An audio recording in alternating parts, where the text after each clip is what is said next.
Hello guys, അപ്പോൾ ഇന്ന് നമ്മൾ സെക്കൻഡ് ഡേ ആട്ടോ ലക്ഷദ്വീപിൽ. ഇന്നത്തെ നമ്മുടെ ടാർഗറ്റ് എന്ന് പറഞ്ഞിട്ടുണ്ടെങ്കിൽ സ്നോർക്കലിങ് ചെയ്യണം. ഞാനും ഏട്ടനും പിന്നെ എൻ്റെ അനിയനും കൂടെ സ്നോർക്കലിങ് ചെയ്യണമെന്ന് വിചാരിച്ചിട്ടാണ് നമ്മൾ പോണത്.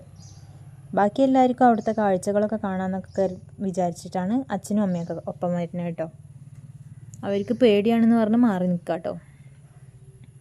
പോണ വഴിക്കുള്ള കാഴ്ചകളാട്ടോ നിങ്ങൾ കാണുന്നത്. സ്നോർക്കലിങ് ചെയ്യണം, പിന്നെ സാൻഡ് ബാങ്ക് എന്ന് പറഞ്ഞിട്ടുള്ളൊരു സാൻഡ് ബാങ്ക് അവർ നമുക്ക് കാണിച്ചു തരാമെന്ന് പറഞ്ഞിട്ടുണ്ട് കേട്ടോ.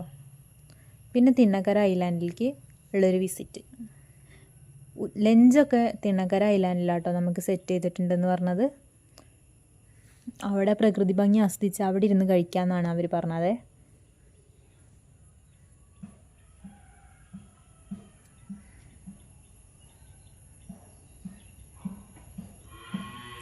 SN ട്രാവൽസ് എന്ന് പറഞ്ഞിട്ടുള്ളൊരു ട്രാവൽ ഏജൻസി ആട്ടോ നമ്മളെ ലക്ഷദ്വീപിലേക്ക് കൊണ്ടുവന്നത്. അവർ നമുക്ക് കുറേ അറേഞ്ച്മെൻറ്റ്സ് എല്ലാം ചെയ്തു തന്നിട്ടുണ്ടായിരുന്നു കേട്ടോ.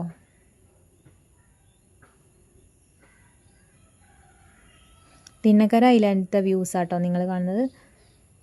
എന്ത് ഭംഗിയാന്ന് നോക്കിക്കേ, ഓരോ പിക്കും അത്രയും അടിപൊളിയായിട്ട് നമുക്ക് അവിടുന്ന് ബാക്ക്ഗ്രൗണ്ടൊക്കെ അടിപൊളിയായിട്ട് കിട്ടിയിട്ടോ. ലൈഫിൽ ഒരിക്കലെങ്കിലും നിങ്ങളിവിടെ വരണം കേട്ടോ ലക്ഷദ്വീപിൽ. ഇത് ക്യാപ്സ്യൂൾ ഹട്ടാട്ടോ. ടൂറിസത്തിൻ്റെ ഭാഗമായിട്ട് തിണ്ണക്കര ഐലാൻഡിൽ പണി കഴിപ്പിച്ചുകൊണ്ടിരിക്കുന്നതാണ്. ഇത് ഇട്ട് ബന്ധാട്ടോ നമുക്ക് ലഞ്ച് സെറ്റ് ചെയ്തത്. അവിടുത്തെ സ്പെഷ്യലായിട്ടുള്ളൊരു ഡിഷാട്ടോ, ബിരിയാണി റൈസ് പോലത്തെ. ഇതാണ് സാൻഡ് ബാങ്ക്. സാൻഡ് ബാങ്കിൻ്റെ അവിടെ ഇറങ്ങി ഞങ്ങൾ ഫോട്ടോസൊക്കെ എടുത്തു കേട്ടോ. ലോ ടൈഡ് ആയതുകൊണ്ട് നമുക്ക് അത് കാണാൻ സാധിക്കുള്ളൂ. പക്ഷേ ഇപ്പോൾ ഹൈ ടൈഡിൻ്റെ ടൈം ആയതുകൊണ്ട് നമുക്ക് സാൻഡ് ബാങ്ക് ഫുള്ളായിട്ടാണ്ട് കാണാൻ സാധിക്കില്ല കേട്ടോ.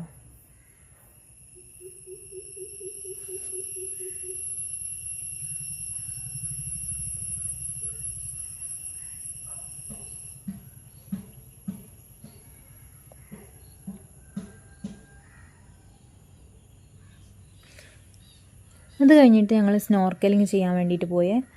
അമ്മ സ്നോർക്കലിങ് ചെയ്ത് കഴിഞ്ഞ് കയറി വരിക കേട്ടോ. ആദ്യം ഞങ്ങൾ 3 പേരും സ്നോർക്കലിങ് ചെയ്യുന്നുള്ളൂ എന്നാണ് പറഞ്ഞിട്ടുണ്ടായിരുന്നത്. പിന്നീട് അമ്മയ്ക്ക് ഞങ്ങൾ കണ്ട കാഴ്ചകളൊക്കെ പറഞ്ഞു കൊടുത്തപ്പോൾ അമ്മയ്ക്ക് കാണണമെന്ന് ഭയങ്കര ആഗ്രഹമായിട്ട് അമ്മ ഇറങ്ങിയതാട്ടോ. പ്രാക്ടീസൊന്നും ഇല്ലാതെ ഇറങ്ങിയതാണ്. ഇവിടുത്തെ ട്രെയിനേഴ്സൊക്കെ അത്രയും അടിപൊളിയായതുകൊണ്ട് അവർ നല്ല അടിപൊളിയായിട്ട്